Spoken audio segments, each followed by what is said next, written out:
Dag sê en baie welkom by 'n sak vol stories. Dit is heerlik om weer saam te kuier en vandag is ek seker ek kan sommer die storie hoor daaronder in die sak tussen al die ander, want vandag se storie is propvol musiek.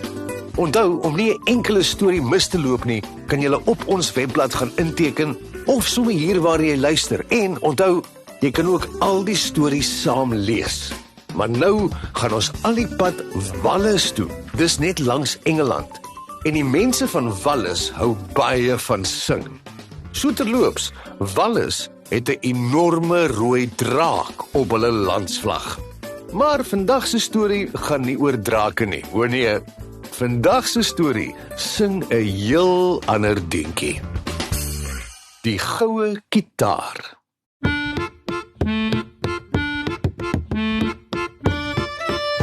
Op 'n dag, 'n hele ruk gelede, was daar in Wallis 'n jong man met die naam Morgan. Hy was, soos amper alle Wallisers, baie lief daarvoor om te sing. Daar was egter 'n klein probleempie. Alhoewel hy self mal was oor die klank van sy eie stem, het die res van die wêreld gedink hy sing regtig aaklag. Kom jy saam na Scarborough toe, Sally, Timmy en Pietersielie. Dra my groete aan die mooi meisie oor. Sy het my hartsnare gekielie. Die mense het hulle hande oor hulle ore gesit. Die honde het begin huil. Almal het hom gesmeek om net op te hou. Maar maak nie saak hoe hard hulle probeer het nie, hy het net aangehou. Kom jy saam na Scarborough toe.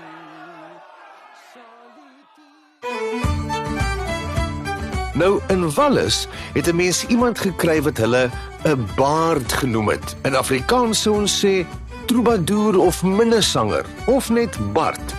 Maar dit was 'n baie belangrike werk en hy het liedere opgemaak sommer so op die plek. En ongelukkig het Morgan die fout gemaak om een van hierdie manne te ontstel. Op 'n dag het die troubadour by Morgan se huis verbygestap en gehoor hoe die vrolike kerel al te heerlik in die huis sing. Van lae note waarvoor sy stem al te diep moes gaan, en dan al hoër op totdat dit net 'n skril gegil was.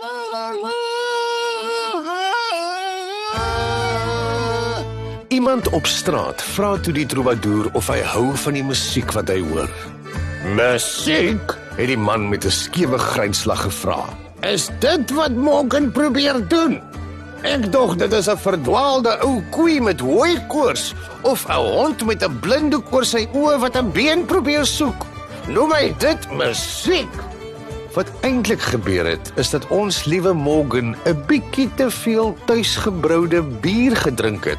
En sy kop was maar erg te mekaar. As dit gebeur het, was dit moeilik om die klanke wat uit hom uitkom te eien. Dit het 'n slim mens geneem om 'n wysie tussen al die geraas te identifiseer. Een aand was Morgan weer aan die sing en weer eens het hy gedink hy sing absoluut pragtig.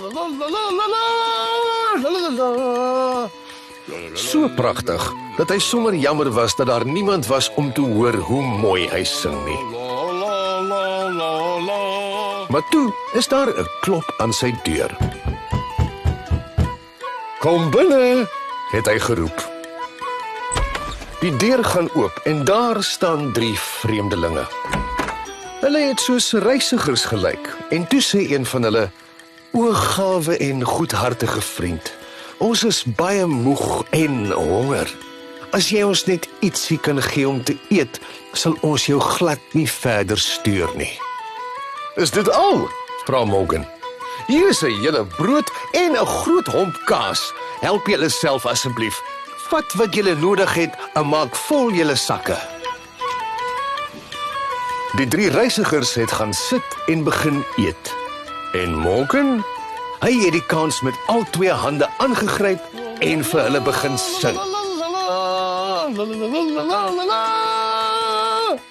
Nou, wat Morgan nie besef het nie, is dat die 3 reisigers eintlik feetjies was, wat hulle self vermom het en dwars deur die land van huisie na huisie gereis het en mense besoek het. Hulle het graag die mense wat hulle gehelp het beloon en stoute poetse gebak en slinkse streke uitgehaal op die wat lelik, suinig en ongeskik met hulle was. Een van hulle sê toe vir Morgan: "Jy was goed vir ons en ons is baie dankbaar daarvoor. Sê nou vir ons, wat kan ons vir jou doen? Ons kan enige wens waaraan jy kan dink laat waar word. So sê vir ons, wat is dit wat jy die heel graagste wil hê?" Morgan het die reisigers fyn uitgekyk, net om seker te maak een van hulle is nie dalk die troubadour wat gesê het hy klink soos 'n verdwaalde koei of 'n blinde hond nie.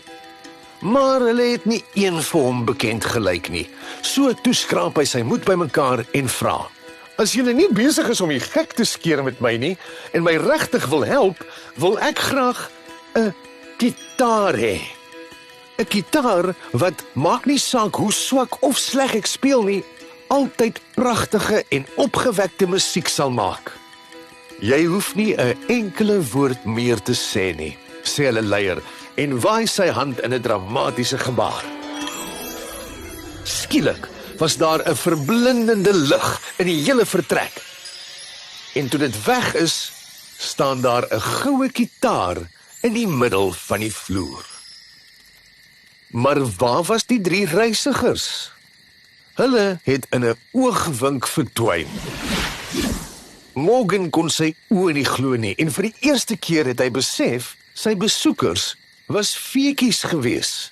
Hy het gaan sit, die gitaar opgetel en begin speel. Die gitaar het die mooiste klanke gemaak wat Morgan nog ooit gehoor het. Dit was die beste musiek ooit. Dit was lewendig, dit was wild, dit was elektries. Dit was asof Morgan se vingers elke oomblik net beter weet wat om te doen. En die musiek het net al hoe meer lewendig en opgewerk geword. Die koppies en borde in die kaste het sommer same geratel, asof hulle wou saamspeel. Selfs die stoel het gelyk of dit enige oomblik gaan begin dans. Net toe daag Morgan se vrou en 'n paar van sy bure by die huis op. Een van hulle het 'n hele stel dromme saamgebring en die ander 'n basgitaar. Hulle het dadelik saam begin speel en al te lekker en vrolik gedans. Die jolige Makiti het sommer vir ure aangehou.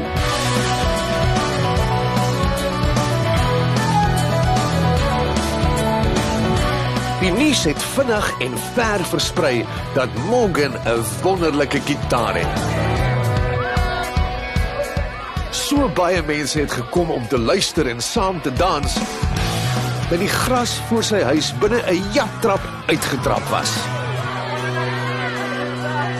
Sonder dat Morgan aan die gitaarsnare geraak het, het almal van die jonk tot oud hulle voete begin stamp en saam skoffel. Niemand kon ophou dans as Morgan eers begin speel het nie. Selfs ou mense, mense met net een been en selfs die ou tannies, wat nooit eers uit hulle stoele kon opstaan nie, het skielik glad nie gekla oor hulle stywe litte nie en heerlik saamgedans, vol vrolikheid.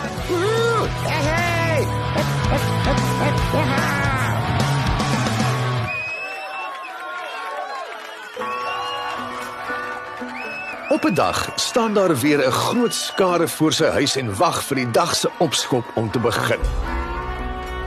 En daar sien Morgan toe die troubadour wat sy sang so erg beledig het.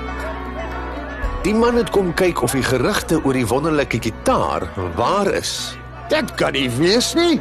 het hy uitgeroep. Hierdie kerel se sang was amper erger as 'n brandsiek jakkals wat sy toon gestamp het. Maar toe kry die troubadour vir jou eers 'n verrassing. Sodra die gitaar begin speel, het sy voete tot sy afgryse begin beweeg en sy knieë tot onder sy ken opgetrek soos hy begin hop, bons en tikkie draai. Hoe meer Morgan speel, hoe lekkerder en al hoe meer opgewek begin die skare mense te dans. En die ou troubadour kon nie anders as om saam te dans nie. Die dansery het net al hoe wilder en wilder geraak. Almal het dol in die ronde gedraai op die stoep. Hulle het die hele heining rondom die tuin plat gedans. Hulle het tot in die huis gedans en die stoele, banke en tafels omgestamp. Party het selfs hulle koppe teen die mure en die dakbalke gestamp. Party het selfs oor die dak en ander kant afgedans. Die arme ou troubadour kon homself net so min soos die ander mense keer en het net aanhou dans en dans en dans. Vir Morgan was hierdie die beste wraak ooit. Hy het net aanhou speel tot die troubadour van pure uitputting in mekaar gesak het. Hy het geen meer krag gehad om verder te dans nie en het sommer net daar neergeval, bo op 'n hoop ander mense wat ook al van pure uitputting op die grond lê. Morgan het intussen vreeslik lekker gekry. Hy het gelag tot sy kakebeen seer en sy maagspiere skoon styf was.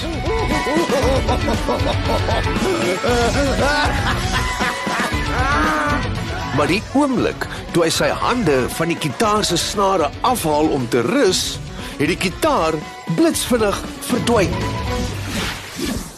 Jy sien, hy het die feetjies se geskenk vir iets gemeen gebruik en dit het die feetjies erg ontstel. Hy het sy geskenk gemors op iets wat nie goed was vir almal nie.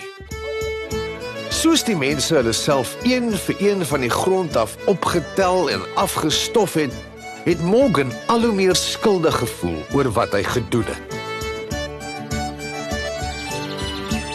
Mettertyd het die gras om die huis weer begin groei en dit was asof die lug amper soeter was om in te asem. Dalk te danke aan die stilte. Maar die feetjies het aangehou om goeie dade te doen en geskenke uit te deel aan die mense wat goed en gaaf was. En dalk is dit te danke aan hulle dat daar nog steeds so baie goeie sangers en musikante in Wallis is. Ek hoop julle het vandag se storie geniet en ek kan nie wag om volgende week nog een saam te bring nie. Tot dan, onthou om te gaan inteken op ons webblad en ons nuusbrief sodat jy nie een enkele storie misloop nie. Volg ons ook sommer hier of enige plek waar jy na jou stories luister. Tot volgende keer, arrivari!